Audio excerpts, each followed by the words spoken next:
Around 1162 AD, a boy was born on the Mongolian steppe clutching a blood clot in his fist, a sign, the shamans said, of a great warrior's destiny. His name was Temujin.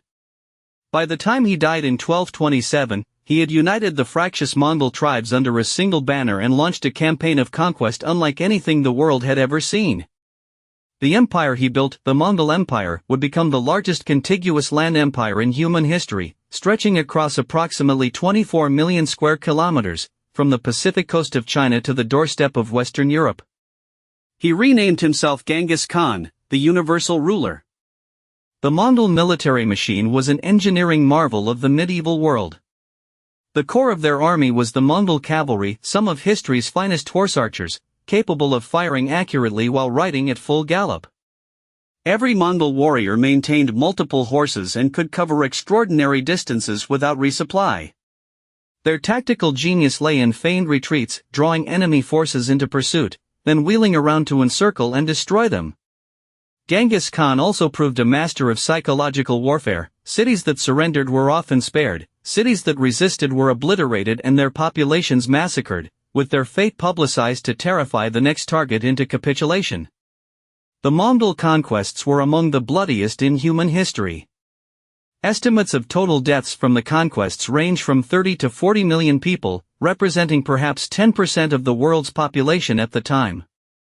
The destruction of Khwarezm, modern-day Iran, Uzbekistan, and surrounding areas, was particularly catastrophic.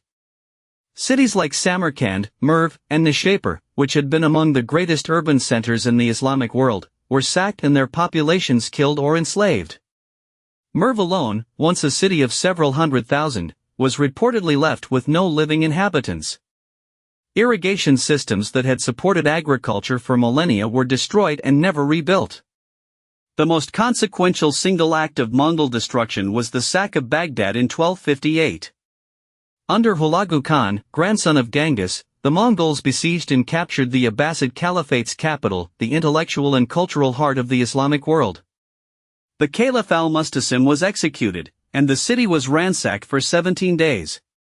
The legendary House of Wisdom, repository of centuries of Islamic scholarship in mathematics, astronomy, medicine, and philosophy, was destroyed.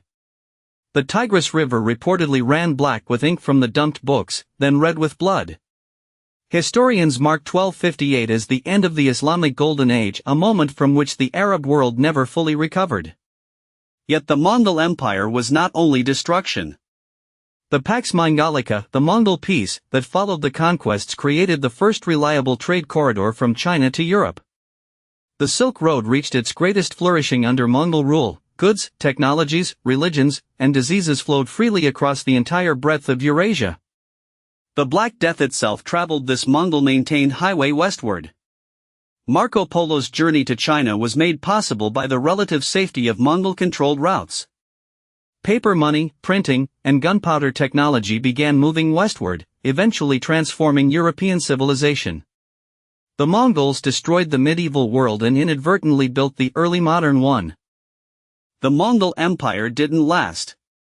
Within a generation of Genghis Khan's death, it began fragmenting into competing successor states: the Yuan dynasty in China, the Ilkhanate in Persia, the Chagatai Khanate in Central Asia, and the Golden Horde in Russia.